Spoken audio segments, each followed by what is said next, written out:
Good morning and welcome to the Rick Helps Real Estate Show. We even shook Pat, what's my rate, McMasters out of bed this morning. How you doing, Pat?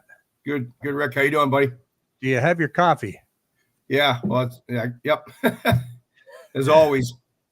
Renee has already jumped on, and we're going to talk about inventory today, and because of a headline. But I thought I'd start with this interesting article. I don't know if I guess you've seen this, but there's Phoenix weather radar, bigger swarms. It says bat swarms registered as rain on the Doppler radar. All these swarms of bats. This is up by the Biltmore area by the 51 freeway. And they said we can expect swarms bigger this summer as the rains come in.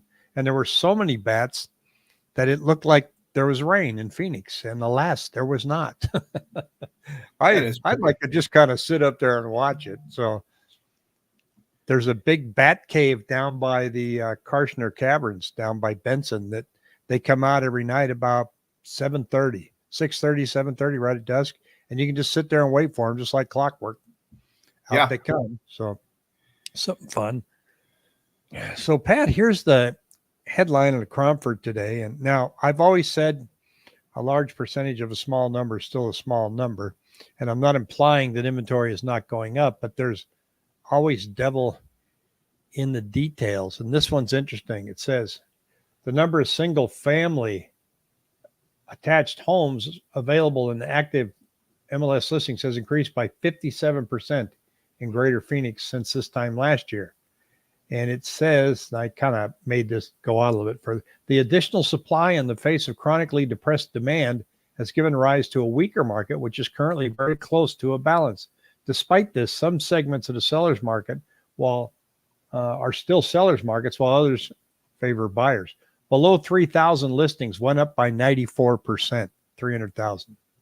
And then the biggest jump is from 500,000 to 600,000 is up by 77%. So I thought we'd drill into that and see what's going on. And here's active listings in anything under 300,000 today. Only 2,135. So we're up from last year, which was 1,209. So we're up about 1,000 homes, right? Mm-hmm. So big percentage, but not, and there's just not a lot. I mean, 2,100 homes you can look at under 300,000. And I mean, what if I get rid of the junk here, which is probably, let's get rid of mobile homes here for a second, and let's get rid of condos and see what's going on. There's 367. So when you see these numbers and they say that, we're up 67% in that listing under $300,000, good luck. There's only 367 of them, and you probably don't want them. If I take a look at the 500,000 range where he said that they're climbing, and I'm going to click off the all button here and take a look here, see what's going on. There's 1,923 last year, 1,096, and that's just single family. If I add condo, then we're going to get another 300 homes. So it's not a huge difference in single family when you get into the higher price ranges. Then I looked at a Cromford Market Index, and this is a measurement of supply and demand. We're still going down. And Renee here says, I think it's more inventory due to homes staying on the market. And exactly, that's what I'm seeing. But the Cromford Market Index is not flattening out or going up, which indicates the summer is going to have even more inventory. And it's going to be climbing gradually from what I see. Here's our active listings right here, 18,209 as of June 29th. And I'm comparing it to 2017 and 2018. We're right there at 2017 levels. Now, the differences between 2017 and today are kind of striking in that, first of all, here's our average sales price today, okay? And we're not down to last year levels. So we're seeing some prices come down from a peak 615 to a peak of 593. Nothing alarming, certainly not the 25 to 35% drop that everybody's looking for. But I put this one up, Pat. I said, okay, we have all these new active listings that are out there that are at the same level as 2017. How are our sales today compared to 2017? Handy dandy little red pen. Here's our sales here for June. Go back to 2017 in June, and sales were just about double right here. Mm-hmm. But what's interesting inside of these numbers, I don't know if you could see it very well, but you see that little magenta mark and then the turquoise mark. Yep. Those are foreclosures and short sales. So there was while we had an inventory level similar to what we had today, we certainly had a lot more contracts closing. And today we've only got 5,822. June of 2017, we had 9,116. So the absorption rate's not there, and we've got days on market climbing, but not spiking.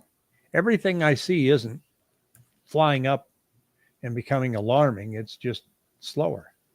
Now, they say normal's 4 to 6 months supply. I said the other day, if we ever hit 4 months supply, I think people would panic and think we're flooded, wouldn't you? Yeah, I totally agree. I mean, everything, they compare everything to about the last year or two, and they wouldn't look at the historical numbers. Yeah, and people are talking to their neighbors and the information. So I was talking to a guy the other day about these 2 homes at Sun Lakes. And he says, yeah, well, I was talking to a guy at the pool, and he said that one of them, they had it listed at $675,000, which is ridiculous. And it didn't sell, and it fell out, and they need a lot of work. And the other one's priced at $525,000. Now, I didn't argue with him because he's just kind of an argumentative guy. But I looked it up on the MLS before we even had the conversation because I was curious what was going on this street. None of them were those prices. In fact, one was $499 and one was $525. None of them were over $6. But what it illustrates is the conversations between neighbors with no facts. Yeah. Yeah. We have a lot more houses listed now than we've seen in a long time. True. We're up 57%, but 2 years ago, at one point, Ocotillo only had 6 active listings. Yeah, exactly right. So if you see 12 now, but it's going up because the 7-day moving average is showing that while we've got new listings coming on, new contracts are kind of following along. We're still at 73%. So that's not, growing. We're not seeing a big gap between new listings and new contracts. So that's not really a telltale sign, and this chart will mean nothing next week because as we get into the 4th of July, both those are going to fly down. The other thing too, Pat, and I don't know if this is, what number is it that they say is a normal listings for our market's 24,000? Somewhere around there. I'd say 24 to maybe 30, 25, 24, 25, 26. Yeah. And can we use the word normal anymore in this market? Yeah. No, we definitely can't. I mean, it seems as though things want to get back to normal. I mean, they have not been. We haven't had the skittish days that we had in the last couple of years. But it's like everybody's waiting for something to panic on. They're waiting for that something to get there. Doesn't feel like people are just sitting there, like you said. You did the survey. People are waiting. Yeah, I haven't heard it put like that, but I think you're right. People are waiting for something to panic on, that it can't possibly stay normal over a long period of time. Something's got to break, and I'm there when it happens. I'm there. I'm waiting. I may lose my job, but I'm there. Yeah, I'm waiting for that break. I'm waiting for that break. For homes to go down 20% on that one day, so I can buy.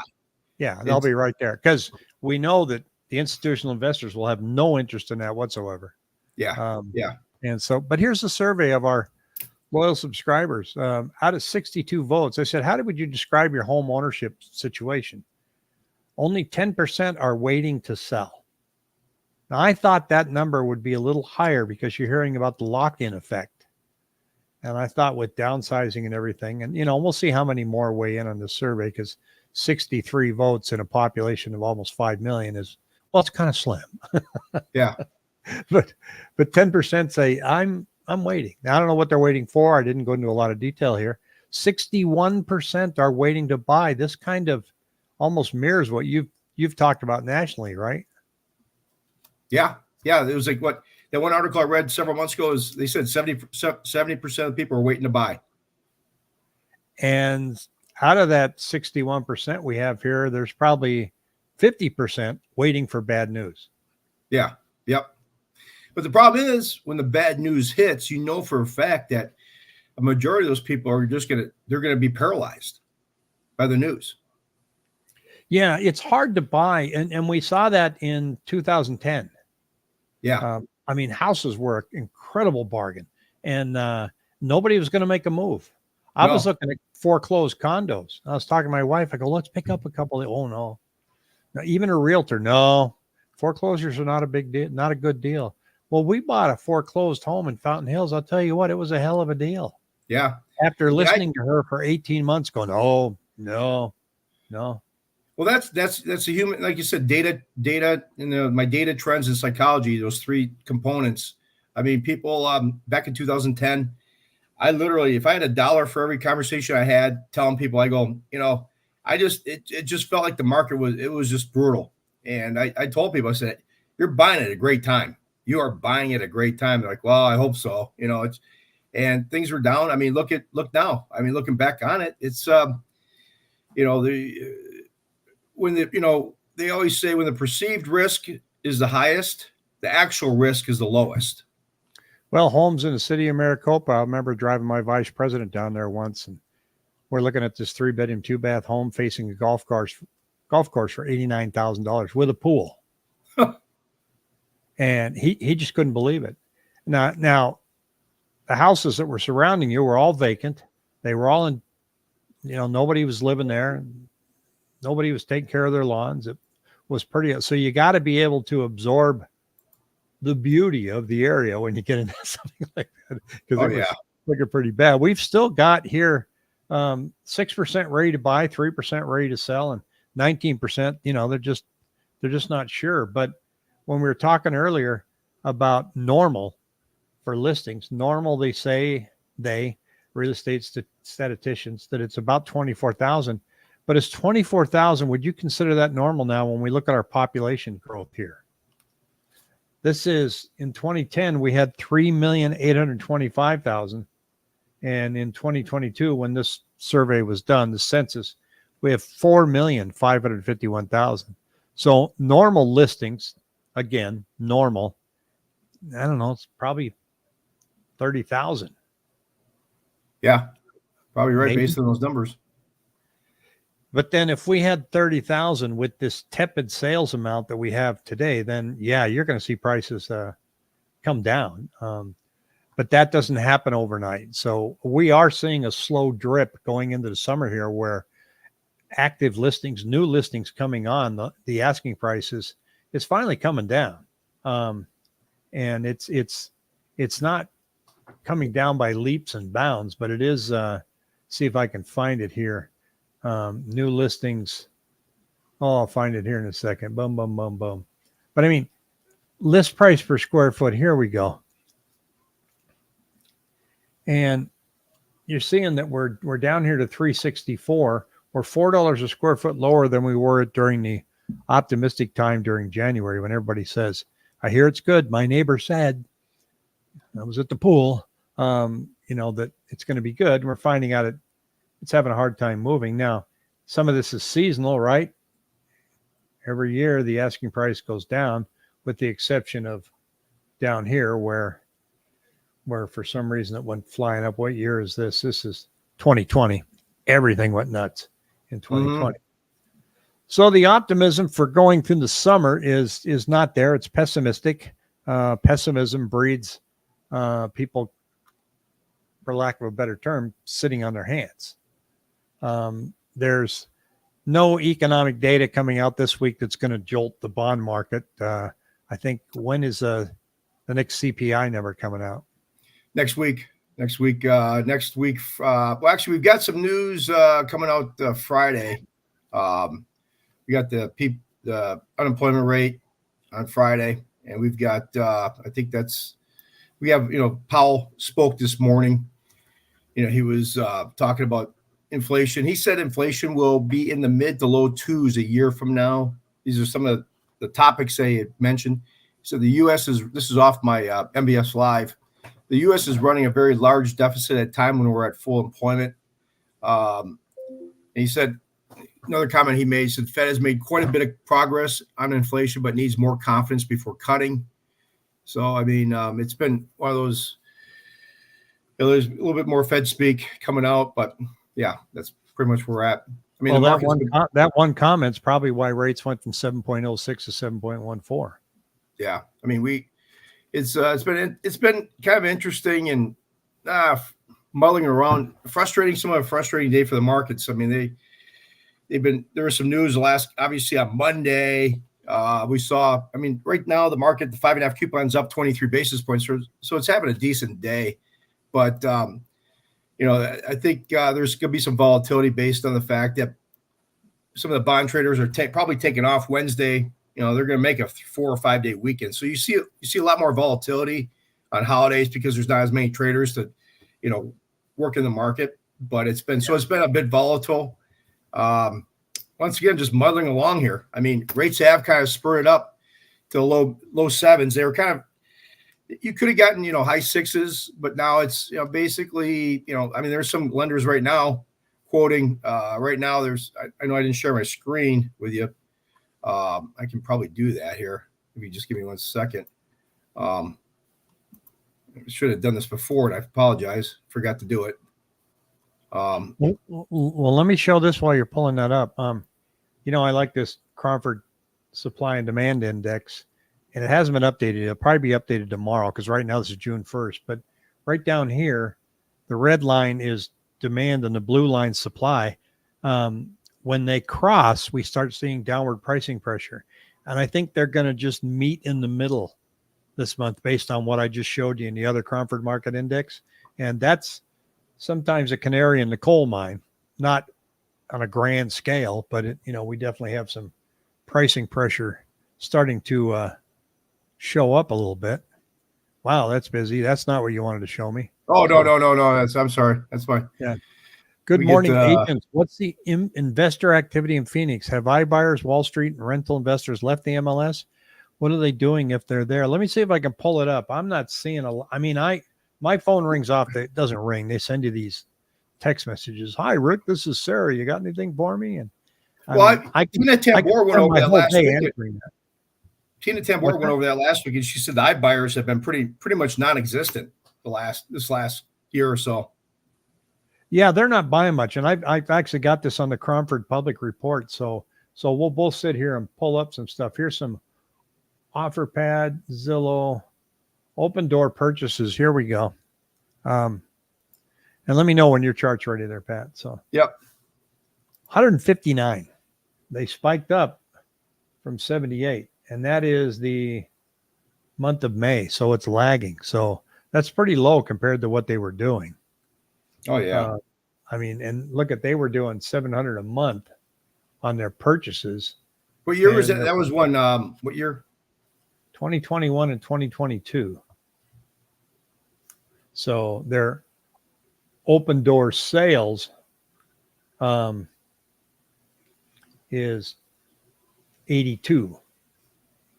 So in 2021, they were buying 700 a month and selling 600, selling 494. So they were getting slapped. And I think, and I'll show another chart here just briefly, bear with me. I shared it the other day, and it's like transactions by type. Okay. And it'll answer Brian's question here. So hang in there, Brian. And thanks for watching. Let's see. It showed home by transaction type. Home sales. That's not the one. That might be the one. Let's see. It showed that the number of homes here, new home sales. See the number down in that purple number? Mm-hmm. The actual number has not changed much. That's investor? No, this is new home sales, the actual Okay. number. But as a percentage of total sales, which would be these, it's changed quite a bit. Now, investors are non-MLS sales and investor flip. So in May, we had 436, 417, March, 423. Go back to 2022, we had 968. So the numbers are down, and they're down because you just can't find them. I mean, I'm not trying to ignore these investors. If you're sending me a message saying, Rick, you got anything? If I had anything, I'd text you back and go, yeah, but I don't. I don't have anything. So what do you got here? I just showing the rates. I mean, this breaking it down, $475,000 purchase, 5% down, 70, 80 credit score. Obviously, it varies with loan amount, loan program, how much you're putting down.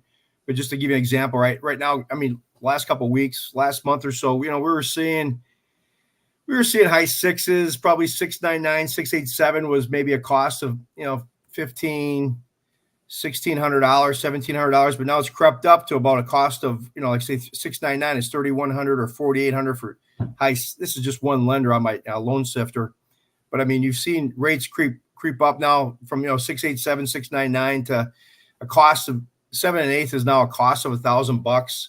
So they've crept up a bit in the last couple of weeks. An eighth, some a little bit of movement on the rates, and I think obviously there's been talk about there was some I seen some jibber jabber on some of these mortgage sites, the MBS Live. They were talking about how the debate did have kind of an effect on the activity. I mean, we saw this is actually these are, let's see here, go pull it back the last 5 days on the prices, bond prices. This is June. Let's see, June 20.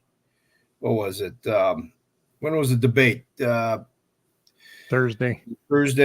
Yeah, 27th. So I mean, this is this was Thursday, and then obviously rates went up. But these are bond prices, so that obviously rates shot up a little bit.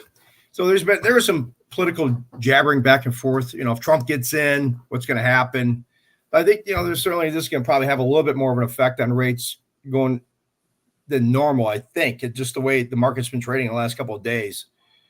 So it's been just very mundane. I mean, my overall take on it's just sluggish, like we've talked about this whole year. And I don't see, like you said, do you see anything? I don't see anything changing that much. No, there's not. But it's interesting, and it's going to kind of stay stuck since Jerome Powell said, well, we're making progress, but we're going to have to see this over a while. Well, you get a good June number and you get a good July number. That doesn't mean they're going to do squat. Yeah. It just seems like he's prolonged. His comments go along with what's been happening. It just kind of everything is just muddling along. And that's what we're going to call the channel now. 85254. I see every home in that zip code is overpriced.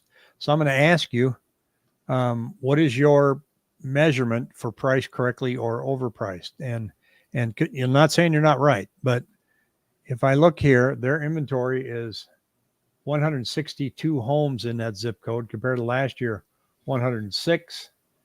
And if I look at 2017, they're right about that same level. Now, overpriced, sometimes just a personal preference. I wouldn't pay that. Yeah. But it's not overpriced if somebody is. So you have to look at the absorption rate. And I think if I look at listing success rate, unfortunately, it doesn't let me break it down in Cromford by zip code, unfortunately. Our listing success rate is dipping. It's down 73, but that's not an alarming number. Down here is an alarming number. So I don't know. It's again, I keep going back to that conversation. Yeah, I was talking to a guy at the pool, and he said, if you see a house that's out there 40 days, 50 days, you are correct. They're overpriced. They're still sitting there. And Brian here says, We already answered that question. Let me go back to the new comment here. Says, thank you. Most 3-bedroom 2 baths are over 700,000. 85254. Do you know what that area is, Pat? I don't know off the top I'm of sure my it's head. Scottsdale. Yeah. Yeah. I'm sure it's Yeah. Scottsdale. Scottsdale's, that's where the money's going. So yeah, I mean, who knows? The affluent areas are getting away, but then, so is San Jose, right? Will Scottsdale be the new San Jose? Where no, actually, what 85 85254. 254. Okay, yeah. I mean, I'm just looking here. Don't know all my. It's hard to. Yeah, you got Paradise Valley, Kierland. It's all the center of Paradise Valley, Scottsdale, Kierland area. They're doing well. Yeah. When you look at the Cromford market,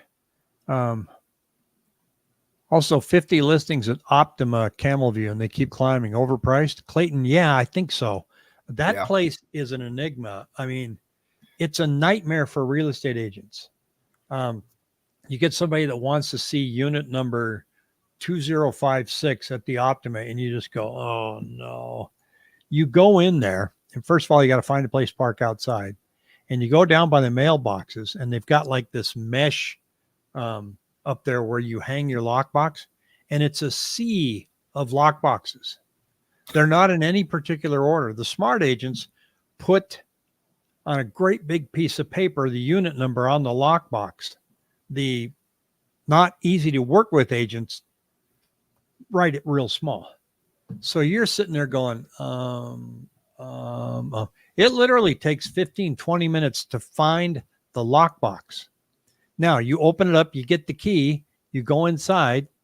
If they give you the code inside the lockbox so you can open the gate, you go inside. Now you got to figure out where the heck this place is. That place is huge. You ever been in there? Yeah. Oh well, they call it the fishbowl. I mean, there's a couple of different Optimas. Obviously, one Camelback. There's a couple in North Scottsdale. They're popping up everywhere. Yeah, the one on Camelback is just it is the fishbowl. All the beautiful places, all the windows face outside and stuff, and parking's a nightmare. I don't know why people are buying in there. I guess it's supposed to be pretty cool. I'll see if I can pull one up here on the MLS just to show people what we're talking about. And yeah, Clayton, that's a lot. I see it all the time. Some of the condos in that zip code have a ton of sales in a single complex. Well, Pat, you have another condo story. Yeah, I get this. Well, I'm working on this condo right now, and just as I've been barking about the last couple of years, condos are just a different animal. I mean, this one condo I'm working on, the HOA, the association will not answer any of the questions to the questionnaire. It says left blank intentionally, left blank intentionally, and it was funny. I looked at the one disclosure that on this HOA, and they said the association thought the lender that they're doing this because they're concerned that the lender was transferring the risk. The lender should be taking the risk and not the association, which I thought was just preposterous. I mean, if you're an association, you should take responsibility for running your building. They're saying, in a nutshell, they're saying it's the lender who should be taking all the risk. Are you kidding me? Yeah, I'll have to. I'll snip it out the next time. But it was, but the HOA they won't disclose maintenance. There's litigation on it. I'm having a hell of a time trying to figure out, what the amount of litigation is.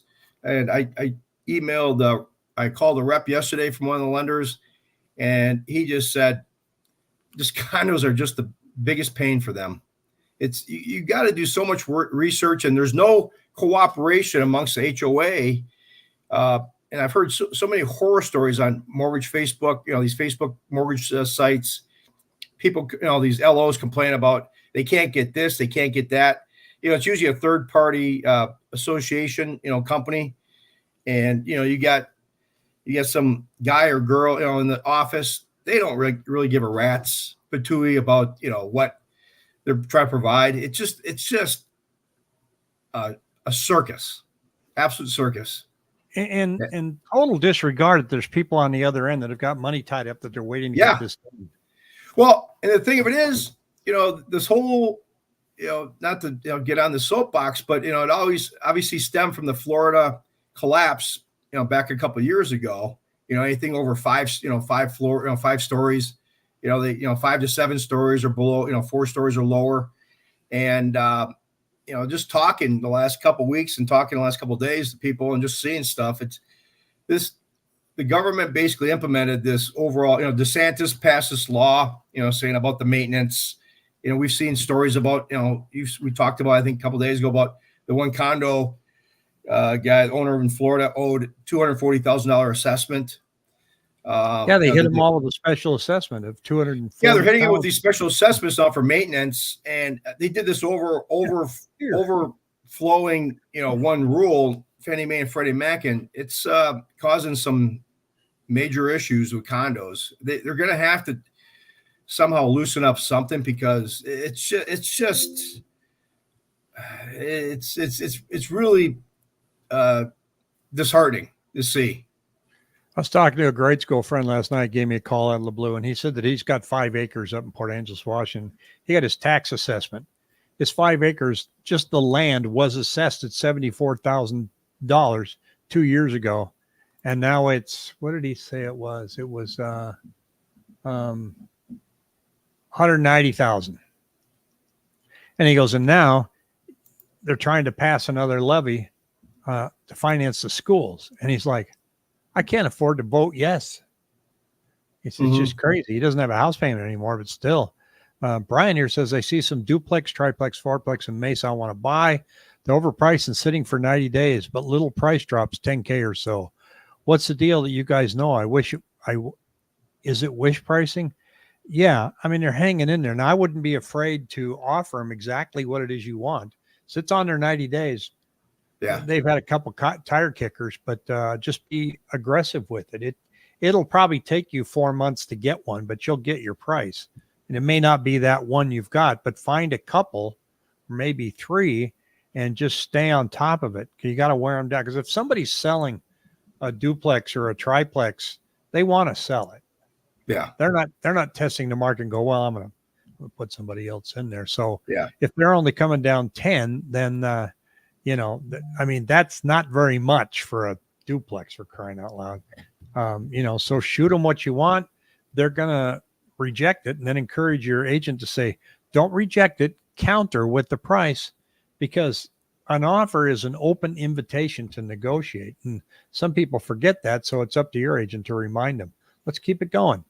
How many offers did you get this week? Well, you're the only one, but it's ridiculous. Okay. Well, let's keep it going. And because you never know. And if people are sitting back and they're waiting for the disaster and they're waiting for something bad to happen, one of those duplex owners might be in that group. So he might be willing to give you a deal. Here's the Rancho Vista. This is the complex that we were just talking about. This one's $880,000. It's 2 bedrooms.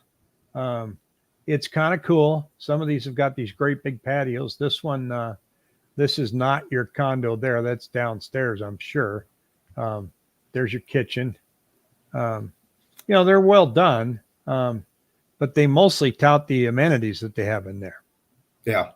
And a lot of trees, a lot of rooftop gardens. But when you go into the details, what comes with that is an HOA fee of $981.58. Yeah. Ouch. Yeah, that product has always amazed me. I mean, I had a buddy of mine that was renting there in Optima Camelback, and I can't remember what he started at, but he eventually he sold his house, moved in to rent for about a year or 2, I think it was, and they were I think his rent was like $5,000 a month. I mean, the location couldn't be better. Yeah. You don't even need a car, and it's a pain. I mean, you go get your groceries, you park way down to the garage, and you're going to try and make it up. Most people get these little grocery carts, these little wagons. Yeah. Foldable wagons, keep them in their car so they can get their groceries from their car up the elevator, down the hall to to the unit. And typically they're built in an area where there's not a grocery store right around the corner. They're usually about 2, 3, 4 miles away. Yeah, right there. Yeah, there isn't one that's real close. So no. But so Brian, let us know next time you're on the channel if you have any luck with that. I just, here's my thought. Don't wait for a price to come down. Tell them what you're going to pay. Because if the price gets to where you're like, oh, okay, well, somebody else is going to write an offer for it. Yeah. I had a gentleman come in an open house quite a few years ago, and he goes, I like this, but I'm going to wait for him to drop the price. I go, why wait for him to drop the price? Why don't you just write an offer on the price you want now? Yeah. He looked at me like I was from Mars. Yeah. I said, well, how far down do you want to go? He goes, 20K. I go, do you think if it goes down to 20K, you're the only one that's interested in that price? And again, he's like, Clayton brings up a good point. And they're having a few friends over, getting delivery. Yes. Clayton brings up a good point. Can you imagine being an Uber Eats delivery guy at the Optima trying to find? How do you get Uber Eats in there or just anything? I mean, I showed condos for clients and like on a hot day, and the numbers don't make any sense. I don't care what combo complex you go to. Building A's here, building B's over there. Yeah. Your firm with a paid off mortgage and property tax bill sub 200,000 is nothing. Well, that's the land. Okay. I just gave you the assessed value on his land, his home, considerably more. So you're right. If that was just the 5 acres at under 200,000, but it's not. And their tax rate is, I think he told me, his taxes are probably going to jump up between 8 and 10 grand. That's his total. Man, I tell you, it just seems, just a general statement. It just seems like the last 6 to 8 months, it's just gotten overall just harder. It's not easy buying a house anymore with prices going up, rates going up. It's gotten harder all around. Well, they used to call it share of wallet when you just talk for food or grocery or restaurants. And share of wallet, the amount of money that you have to spend, and you look at housing, the share of that wallet has gone up exponentially. So everybody's waiting for that to balance out. Now, there's some people that have no problem with that share of wallet. They're looking at the price range. They're going, this fits my budget. I can get it. I can now negotiate. That's great. Sellers are still giving on average $9,400 in concessions. And, even Corey here is pointing out that new home builders are offering 6% incentives. Now they have been for most of the year, Corey. That's the builders have been offering tons and tons of incentives, and they're backing off on their new permits right now. They don't want to get ahead of their skis. They're being a lot smarter about it this time. So how is the rental market? The MLS, we had a subscriber that really wanted me to do a deep dive in there, and Caitlin McKaig did do a deep dive in the MLS on the rental market. And I just could not figure out, I got to give her a call. I couldn't figure out where she got it. And it was pretty extensive, and I'm pretty savvy when it comes to driving around this stuff. But the only thing I can find in Cromford is showing that the average rent per square foot's up $1.38, but not a lot of rentals hit the MLS. They're mostly apartment complexes that just operate independently. And I'm seeing more and more of first month free. But you're not seeing much price relief, price reductions. Are you, Pat? No, not that I'm hearing of. You're seeing optimism that it's going to come down. And we're seeing that now, as we get into the end of the year, that may change because a lot of these places are near completion. And, there was a ton of permits for multifamily housing that went out last year. It takes a year and a half to complete. So those are all coming on board. And that's why you're seeing some of these complexes going, first month free, no, low deposits and trying to bring you in instead of lowering their rent. So, yeah. And Rob here says, follow the trend. So that's, yep. Are you going to see 6 months from now, rent significantly lower? I don't think so, because rent demand is still high because nobody can buy. Yeah. So that's not going to go away anytime anytime soon. And I wish there was something more. And again, I'll see if I can find it. This just doesn't tell me much. Caitlin got in there and found all kinds of things. And this was last week in one of her videos. And our subscriber Bebop asked me, please share that. And I'm thinking, well, didn't you just see it? Yeah, I could share it, which means you'll see it again. So, that's it for rentals. Individual renters, those show up on the MLS, an investor that bought the house down the street, etc. But they, your apartment complex, the Crown, the Met, and all that stuff ain't going to be there. But so in the chat here, where do you think home prices are going to go by the first of the year? Overall, by a percentage, flat, down. Zillow says we're going to go down between now and January 1.4%. Agree? Disagree? Pat, what do you think? Yeah, they could soften up. I agree with that. We can see softening, but we're just, once again, there's a majority of people out there for waiting for something that's cataclysmic to happen. And just this market just doesn't seem like it's setting up for that. It's just going to be same old, stuff that's going on. 1%, it's, $450,000 house. Well, you got, 400, $5,000, $5 to 10 grand. And that's kind of what it seems like we're kind of seeing, but there's a shadow demand out there. And like I said, people are just waiting for rates. And I was talking to a guy the other day and he said, I think the two best times to buy in Phoenix are in the summer because nobody's out looking when it's 115 degrees in Christmas, which I kind of agree with the guy. Oh, summer. We're not kidding when you wear gloves.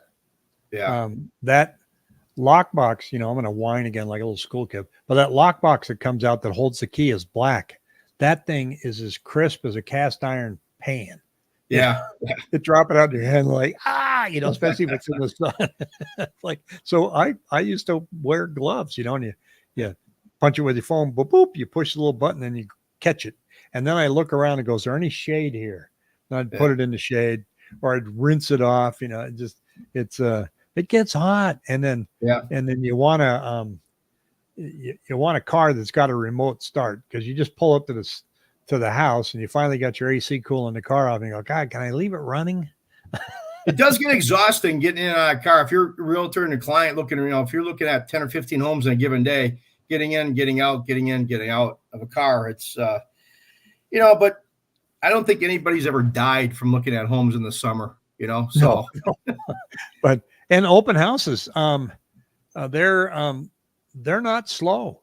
There's a lot of people out looking at them. Now, it depends on the area and stuff, but when you look at the Facebook forums and stuff with real estate, people get a lot of traffic. They don't around Memorial Day when the heat first starts to hit and you're like, oh, now everybody hunkers down. And, but now, people go out and they check the house in their neighborhood, or they go out and they don't look at 6 or 8. They look at 1 or 2 and go, well, that was fun. That and estate sales.